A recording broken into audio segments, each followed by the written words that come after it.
devant votre courage. Je m'incline devant votre détermination. Cependant, chers compatriotes, jeunesse togolaise, permettez-moi aussi de faire quelques critiques. Et ce sont des critiques constructives, parce que j'estime que ce qui se passe dans notre pays, ce soulèvement populaire, cette révolution populaire n'est pas en jeu. Si je le dis, c'est parce que j'ai l'impression que certains parmi nous pensent que c'est un jeu de demander aux populations, aux jeunes de sortir à main nue face à des corps habillés, illettrés, analphabètes, qui ne sont pas formés idéologiquement. Et donc, qui ne connaissent que la brutalité, la violence, la torture comme excellence. Parce que c'est dans la médiocrité que ceux qui nous gouvernent au Togo excellent. Mais quand il faut être dans l'excellence, ils sont absents. Donc si nos compatriotes, malgré le fait que sans armes, sans de quoi se défendre, ils ont le courage de sortir pour affronter ce régime, j'estime que nous devons apporter une coordination plus disciplinée, plus rigoureuse et plus stricte.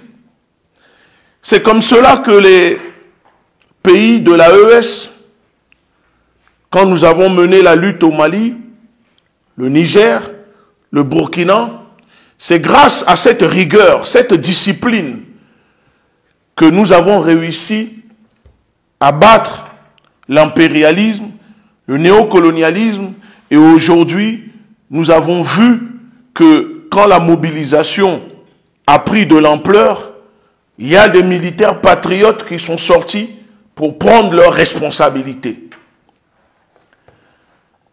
Cher peuple du Togo,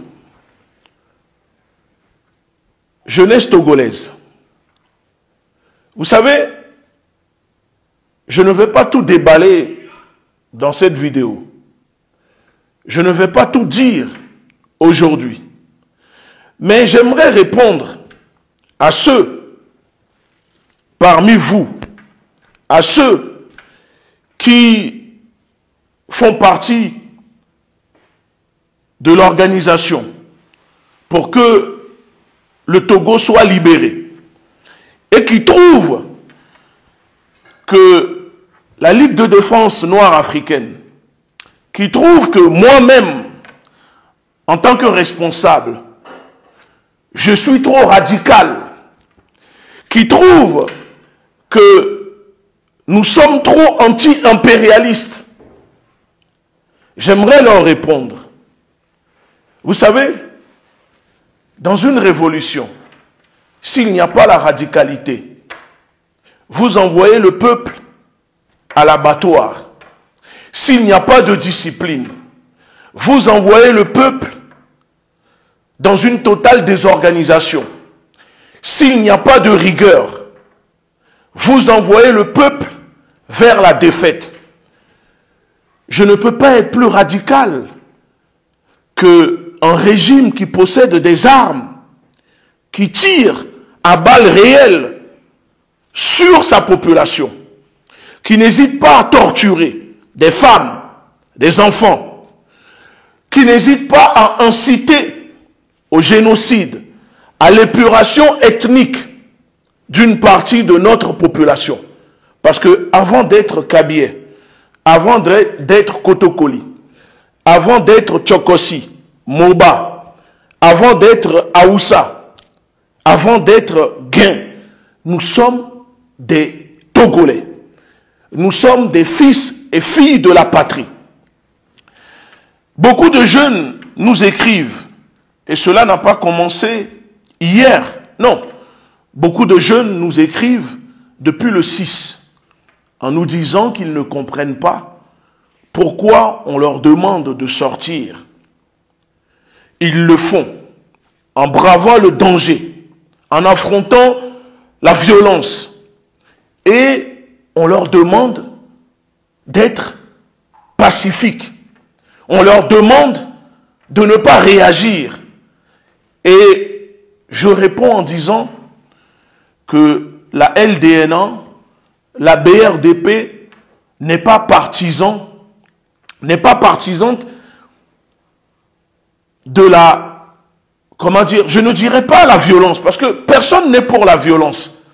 Mais si on nous demande à nous de ne pas être violents, alors ceux qui sont en face doivent également être non violents.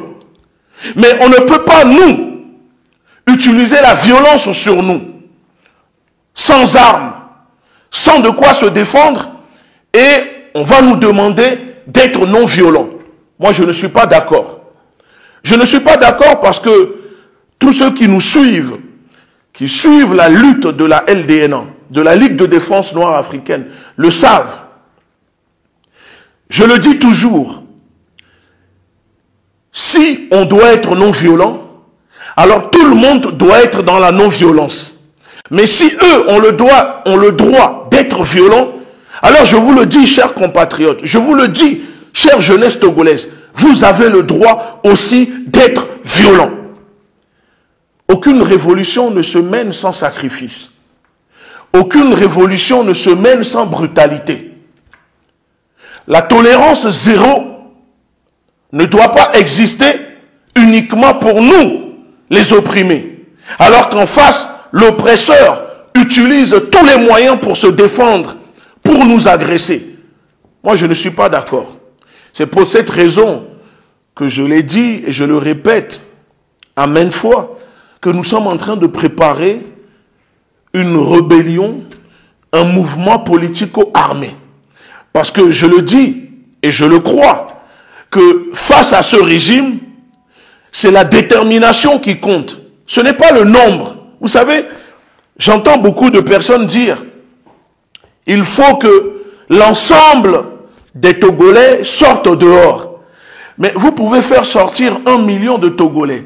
Si c'est 1 million de bras cassés, face à 100 policiers corps habillés, ils ne feront rien. Mais si vous sortez 100 Togolais déterminés, prêts à mourir pour défendre leur patrie, même face à 10 000 gendarmes, ils sont capables de déplacer des montagnes.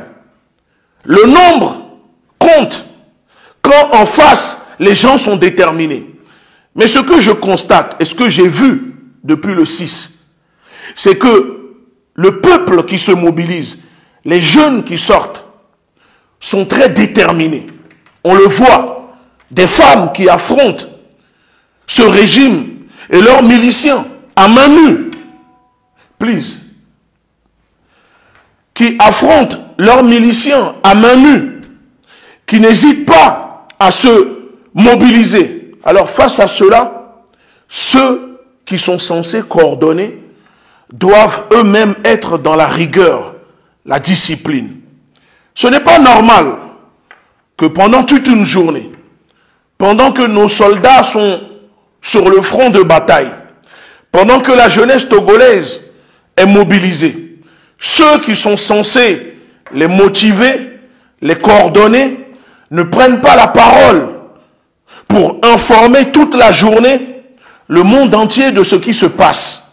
Ce n'est pas normal que pendant que nos jeunes sont sur le terrain, en train d'affronter ce régime, ces miliciens et ces corps habillés corrompus, ceux qui sont censés coordonner les choses ne sont pas au four et au moulin en même temps pour informer le monde entier.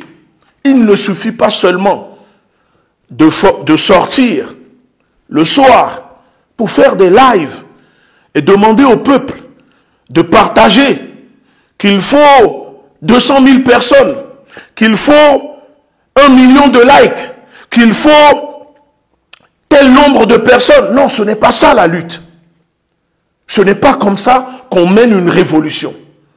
Une révolution, quand on veut conduire le peuple à se libérer, parce que c'est le peuple qui se libère. Personne ne viendra libérer les Togolais à leur place. Il n'existe pas de libérateur. C'est le peuple qui est libérateur. C'est nous tous, nous sommes des libérateurs. Si quelqu'un vient et vous dit qu'il vient vous libérer, qu'il vient libérer le Togo, c'est faux. C'est le peuple qui se libère de lui-même.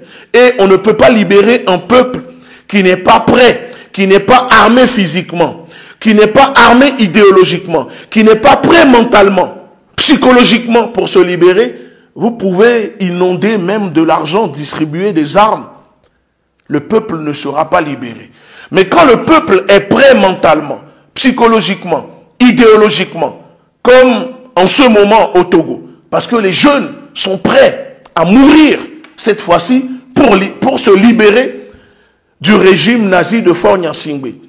Nous devons les accompagner avec une organisation structurée, très bien structurée.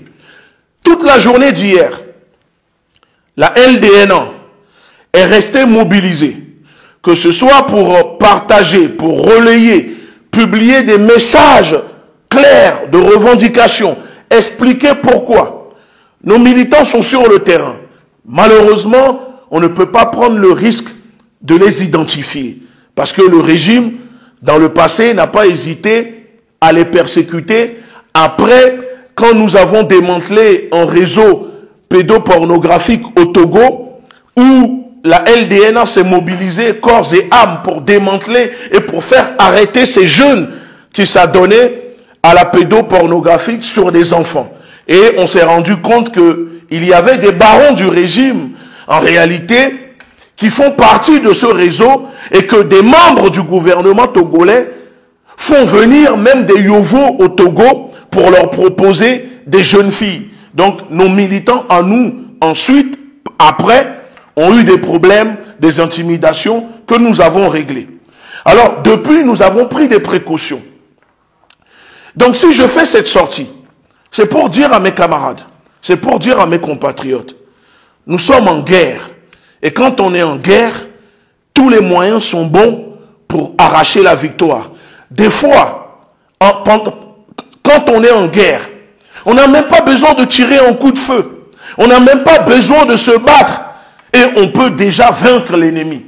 On n'a même pas besoin de se fatiguer. Et on peut déjà faire plier l'ennemi. Mais pour cela, nous devons être disciplinés. Nous devons être dans la rigueur. Les jeunes sont motivés. Les jeunes se mobilisent. Mais en face, ceux qui sont censés les accompagner leur disent « Soyez non violents, soyez pacifiques ». Qu'est-ce que cela veut dire? Qu'est-ce que cela veut dire? Aujourd'hui, ces jeunes sortent. Ils se font tirer dessus. Nous avons reçu les images toute la journée d'hier. Il y a des gens à qui on ouvre le crâne en deux. Il y a des gens à qui le dos est déchiré jusqu'aux fesses. Il y a des femmes qui se font torturer. Et vous allez continuer à dire au peuple togolais d'être non violent, d'être dans le pacifisme. Dites-moi s'il vous plaît, quel peuple qui s'est déjà libéré du nazisme, de l'apartheid social, de la barbarie, d'un régime en étant dans le pacifisme? Mais vous parlez de Gandhi, vous allez me parler de Gandhi. Et encore une fois, je vais vous démontrer en direct que Gandhi n'était pas dans le pacifisme. Gandhi a conduit son peuple sous les balles de l'armée indienne pour que l'Inde soit libérée. Vous allez me parler de Martin Luther King. Martin Luther King a conduit les Afro-Américains sous les balles de la police ségrégationniste négrophobe américaine pour que la communauté noire aux États-Unis trouve ses droits civiques et droits civils. Donc, que vous soyez dans le pacifisme, ou que vous soyez adepte de Malcolm X, si les intérêts de ceux qui nous oppriment sont menacés, ils vous tueront. La preuve que ce soit Malcolm X ou Martin Luther King, à la fin, ils se sont fait assassiner. Pourtant, les gens disent que Malcolm X prônait la violence, c'est-à-dire l'autodéfense, la légitime défense, tandis que Martin Luther King prônait le pacifisme. Mais à la fin, les deux luttaient pour la même chose. Donc, aucun peuple ne s'est libéré dans le pacifisme. Che Guevara, Fidel Castro, pour libérer Cuba, ce n'est pas dans le pacifisme. Fidel Castro a conduit les Cubains dans une révolution violente pour se libérer. Patrice Lumumba, pour libérer le Congo, a conduit le peuple congolais sous les balles de l'armée belge, de l'impérialisme occidental pour libérer le Congo. Et à la fin, il s'est fait tuer. Oumniobé au Cameroun, Félix Moumié au Cameroun, pour libérer le Cameroun, ont conduit le peuple camerounais sous les balles, sous le napalm de l'armée française pour que le Cameroun soit libéré. À la fin, ils ont été assassinés. Le peuple algérien, pour se libérer de la France coloniale, de la brutalité, la barbarie française, ce n'est pas dans le pacifisme que 1 million d'Algériens se sont fait massacrer pour libérer leur pays. C'est pour cette raison qu'aujourd'hui, le peuple algérien est patriote et que jamais vous verrez des Algériens se plier devant la France coloniale. Parce que ce sont des peuples qui ont arraché leur liberté. Non pas dans le pacifisme, mais en se faisant violence. Et je peux prendre aussi l'exemple de la première république noire, la première révolution noire, qui est Haïti, où nos ancêtres africains, parce que pour ceux qui ne connaissent pas l'histoire, en Haïti, ce ne sont pas des Blancs qui ont fait la révolution. Ce sont des Africains déportés en Haïti. Les Boukman, les Dessalines, les Toussaint Louverture, qui ont mené une révolution. Et pour vaincre l'armée napoléonienne, ce n'est pas dans le pacifisme que nos ancêtres en Haïti ont mené la révolution pour libérer Haïti. Même si la révolution, malheureusement, n'a duré que à peu près 25 ans, une vingtaine d'années. Parce que après, malheureusement, les Français sont revenus avec les Américains et donc ont placé à la tête d'Haïti des nègres de maison, des nègres impérialistes qui jusqu'à présent détruisent Haïti. Alors je viens maintenant de vous donner ces exemples. Comment vouliez-vous maintenant dire au peuple togolais de se libérer de 60 ans de nazisme, d'un régime, un régime le plus violent qui existe en Afrique, voire dans le monde. 60 ans de père en fils, soutenus, installés par la France et les impérialistes. Vous allez continuer à vous mentir à vous-même et dire à nos compatriotes, dire aux Togolais, libérez-vous et ne vous défendez pas face aux agressions des corps habillés des miliciens. Donc quand ces jeunes maintenant viennent, nous écrivent pour dire, on ne comprend pas, nous sommes dehors, mais on nous dit, ne faites rien quand les miliciens vous agressent, ne faites rien quand les corps habillés vous agressent. J'ai pris mon temps pour analyser hier la plupart des vidéos, que ce soit des corps habillés ou des miliciens qui agressaient les manifestants. Quand on regarde bien, la plupart de ces corps habillés, beaucoup n'ont pas d'armes. Ce sont des armes qui tirent des gaz lacrymogènes. J'ai vu dans des quartiers où des corps habillés pour chasser des jeunes qui étaient plus en nombre que les corps habillés. Pourtant, les corps habillés là étaient quoi? Maximum, c'était des bataillons de 5-6 sur des camions qui débarquent avec leurs bâtons, gaz lacrymogène pour tirer sur les populations. En face, il y avait des jeunes d'une cinquantaine, voire une centaine. Alors imaginez, si ces jeunes décident d'affronter ces corps habillés, ce sont les corps habillés qui prendront la poudre d'escampette. Ce sont les corps habillés qui finiront en apoplexie face à ces jeunes. Mais puisque ceux qui coordonnent, ceux qui sont devant, disent à ces jeunes, soyez dans le pacifisme, les jeunes vous écoutent. Et donc, quand les corps habillés viennent et les agressent, malheureusement, ces jeunes se laissent faire, se laissent agresser, alors que ces jeunes ont la force dans le nombre et peuvent renverser la situation. Je ne vous dis même pas que ces jeunes ont besoin forcément de sortir des Kalachnikov, de sortir des 9 mm. Non, mais face à des corps habillés qui ne sont pas armés, qui ne tirent que des gaz lacrymogènes, vous n'allez pas me dire que tout un quartier ne peut pas affronter ces corps habillés. Alors, puisque ceux qui prennent la parole tous les jours disent aux jeunes, soyez dans le pacifisme, vous voyez ce que ça donne comme résultat. Donc moi je dis, et j'assume mes responsabilités, je dis aux jeunes Togolais, vous qui acceptiez déjà de prendre le risque de vous sacrifier pour libérer votre patrie, la journée d'aujourd'hui, dans vos quartiers, s'il y a des corps habillés qui viennent vous agresser et qu'ils n'ont pas d'armes, affrontez-les. Affrontez-les. Que ce soit avec les cailloux, tout ce que vous pouvez, affrontez-les. Si vous devez mourir, mourrez au moins en vous défendant. Si on doit vous agresser, vous blesser, faites-le au moins en vous défendant.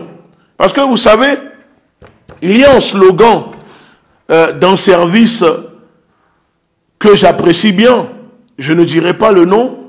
Le slogan de ces gens, c'est quand quelqu'un rentre dans ta maison pour te tuer en premier, toi et ta femme et tes enfants, lève-toi et déjà-le en premier. C'est-à-dire que quand quelqu'un vient pour prendre votre vie, vous n'allez pas rester les bras croisés et tendre l'autre joue, attendre que la personne arrive à ses fins avant de vous défendre. Alors, jeunes Togolais, défendez-vous. N'écoutez pas ceux qui vous demandent d'être dans le pacifisme. Au Sénégal, les Sénégalais ont chassé Macky Sall. Vous savez, il y a eu combien de personnes décédées?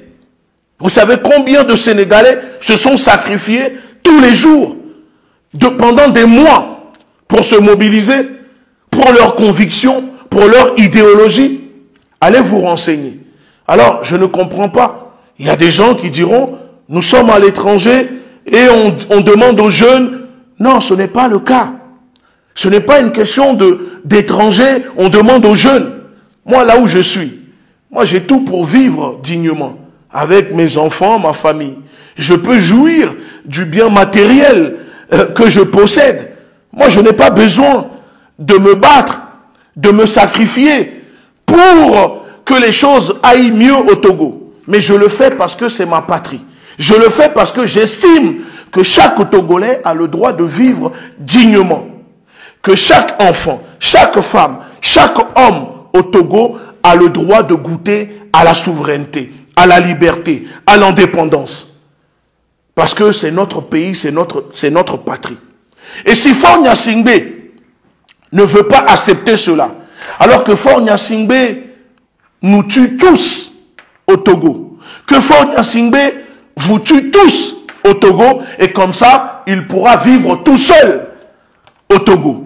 Si ce n'est pas le cas, alors le Togo sera pour tout le monde. Le Togo sera pour tout le monde. Ne soyez pas complexés et ne culpabilisez pas en vous disant, si nous réagissons en répondant à la violence par la violence, ils diront que nous sommes violents.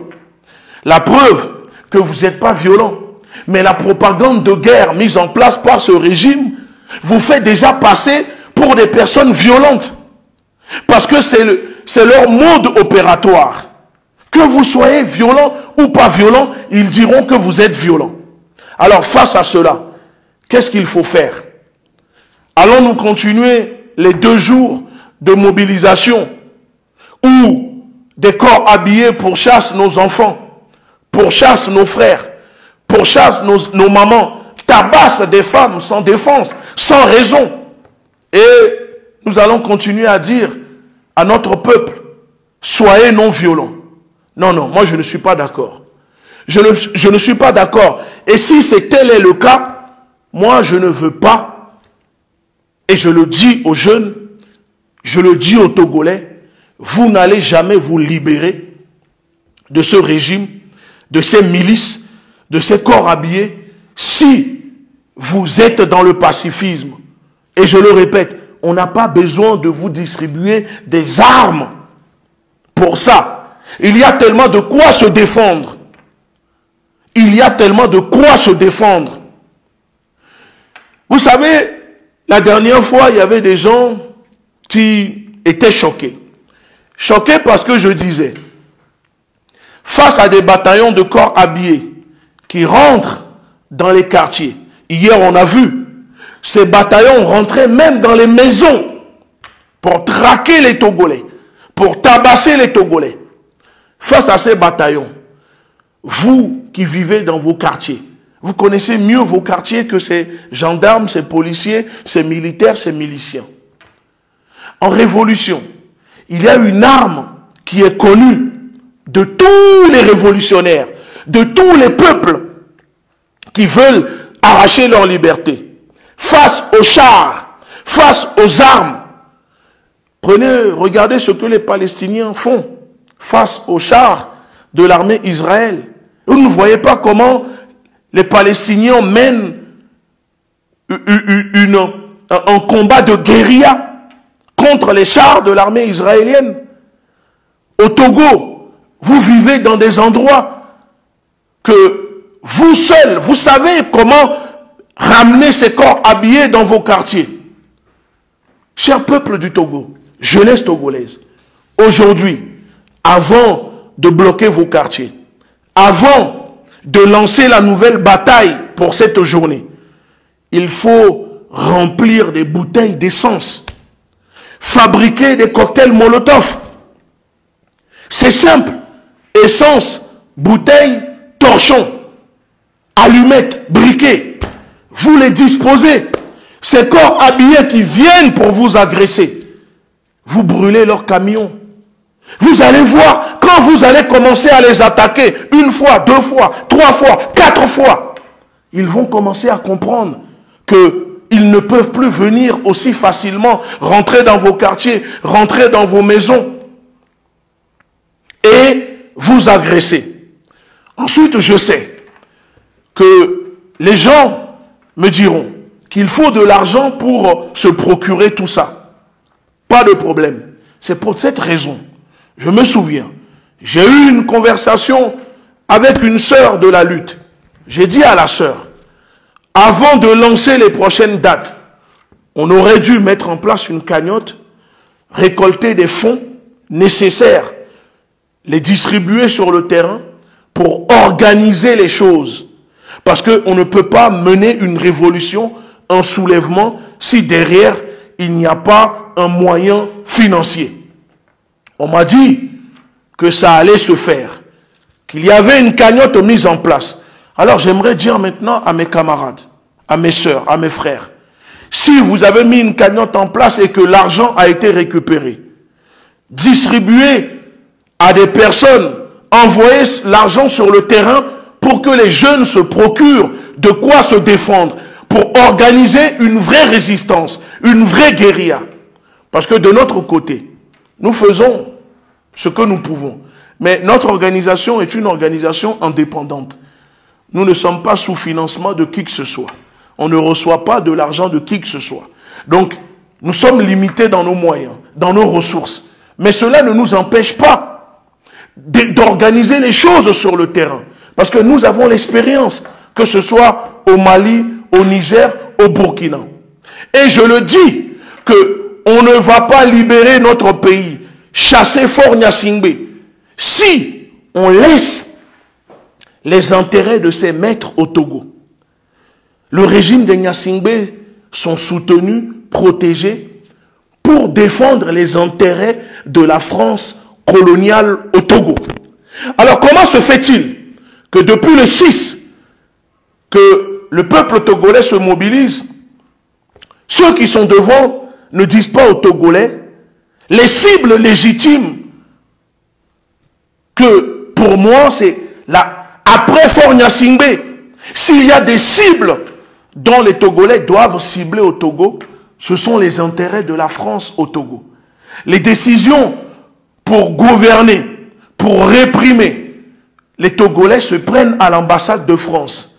Ce sont les coopérants militaires de la France qui planifient les stratégies, les tactiques pour réprimer les Togolais quand il y a des manifestations. Les preuves sont disponibles, les informations sont disponibles. C'est l'État français qui fournit les munitions utilisées par les corps habillés au Togo pour tirer sur les populations. Il suffit de regarder les cartouches qui sont tirées, les gaz lacrymogènes qui sont tirés. Et vous allez comprendre que ce sont des entreprises françaises. C'est la France qui coordonne. C'est la France qui soutient le régime. Peu importe ce que ce régime tente de vous faire croire. Peu importe le fait que Faure Gnassingbé subitement veut vous dire qu'il est devenu panafricaniste parce qu'il s'est rapproché de l'AES. Alors si tel est le cas, normalement, ça ne devrait pas déranger les autorités togolaises de voir le peuple togolais revendiquer, manifester contre l'ambassade de France au Togo, attaquer les intérêts de la France au Togo, Total, les entreprises pilleuses du Togo, la bourgeoisie comprador togolaise, travaille pour la bourgeoisie française. Allez vous renseigner. Alors, vous allez continuer à manifester tous les jours pendant que la France et ses multinationales continuent de s'enrichir, continuent de faire de l'argent sur vous, continuent de piller votre pays, continuent de piller vos ressources. Parce que dans la journée d'hier, pendant que vous êtes en train de vous faire tabasser par des miliciens et des corps habillés, les entreprises Total continuent de vendre du pétrole, continuent de faire de l'argent. Les entreprises françaises à travers le pays continuent de s'enrichir. Il faut maintenant taper là où ça fait mal. L'économie, le portefeuille, l'argent. Vous allez voir, quand vous allez commencer à vous en prendre aux intérêts de la France au Togo, à travers le pays, à Lomé, vous allez voir que Faure Gnassingbé commencera à être encore sous pression. Parce que ses maîtres lui demanderont des comptes en lui disant: on t'a mis là-bas pour gérer nos intérêts, pour protéger nos intérêts. Comment se fait-il que maintenant ton peuple est debout et s'attaque à nos intérêts? Et c'est là où les problèmes vont commencer pour lui. Parce que tout ce qui compte pour la France au Togo, tout ce qui compte pour l'impérialisme français, pour les impérialistes américains, pour les Occidentaux au Togo, ce n'est pas la vie des Togolais. C'est leur intérêt économique, diplomatique, politique. Et donc, le peuple togolais, il faut rediriger. Redirigeons notre énergie. Dans le même moment, il faut lutter contre Faure Gnassingbé. Mais une partie doit aussi comprendre qu'il faut s'attaquer aux intérêts de la France. Moi, je le dis et je l'assume. Peu importe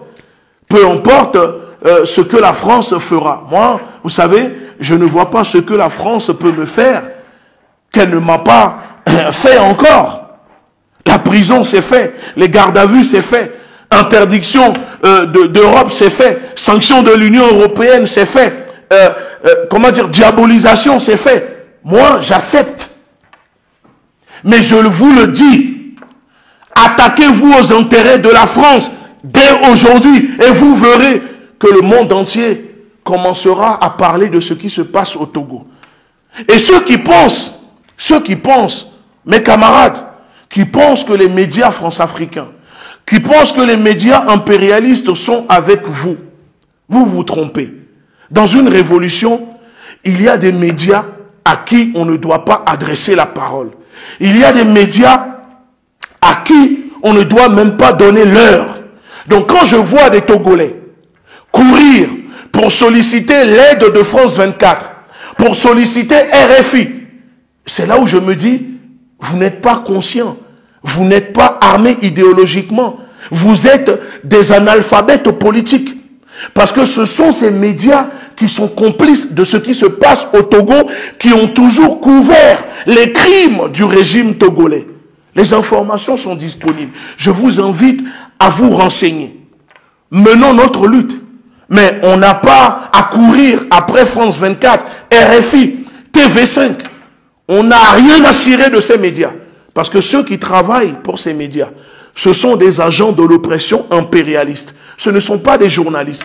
Et la plupart sont connectés directement au palais présidentiel au Togo, reçoivent les ordres, les informations du régime togolais, de l'Élysée. Alors ne vous fiez pas aux apparences parce qu'ils produisent quelques reportages de 1 minute qu'ils diffusent en croyant que ça y est, que RFI, France 24 sont des médias qui sont vos amis. Non.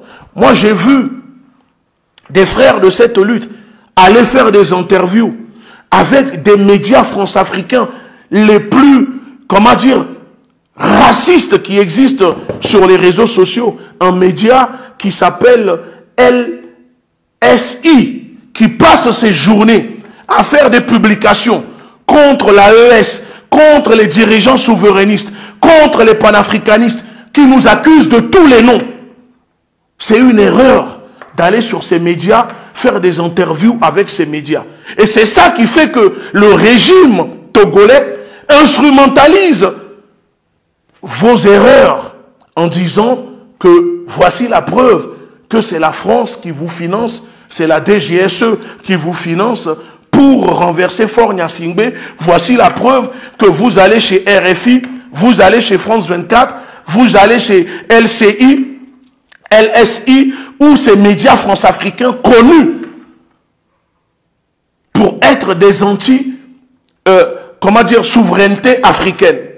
C'est pour ça que je vous dis, dans une révolution, il faut la discipline, il faut la rigueur. On ne peut pas s'adresser à n'importe quel média. On ne peut pas aller, parler à n'importe quel journaliste. Non, c'est donner le bâton à l'ennemi pour l'utiliser contre nous. Aujourd'hui, moi je vois la propagande mise en place par le régime avec les trolls sur les réseaux sociaux qui disent, regardez la preuve que Egouti Béhanzin n'est plus dans une lutte anti-impérialiste. Il est payé par la DGSE, recruté par la DGSE, par la France pour renverser Faure Gnassingbé. Parce que, regardez, RFI, France 24, les gens qui parlent sont là-bas. Mais je tiens à dire, moi je n'ai aucun lien avec ceux qui vont sur France 24. Vous ne m'avez pas vu, moi, sur France 24, sur RFI.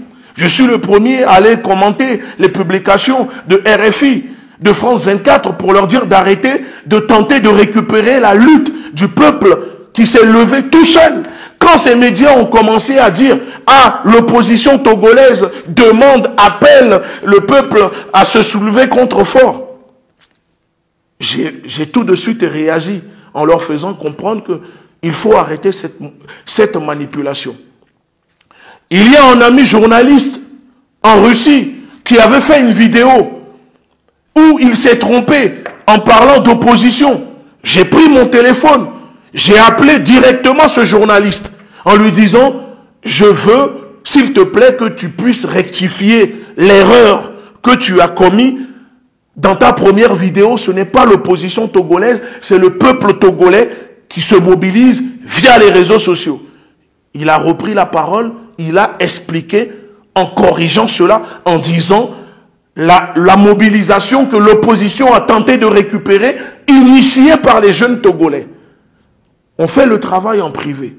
On envoie aux médias qu'il faut envoyer. Des médias qui sont dans la lutte anti-impérialiste, anti-néocolonialiste.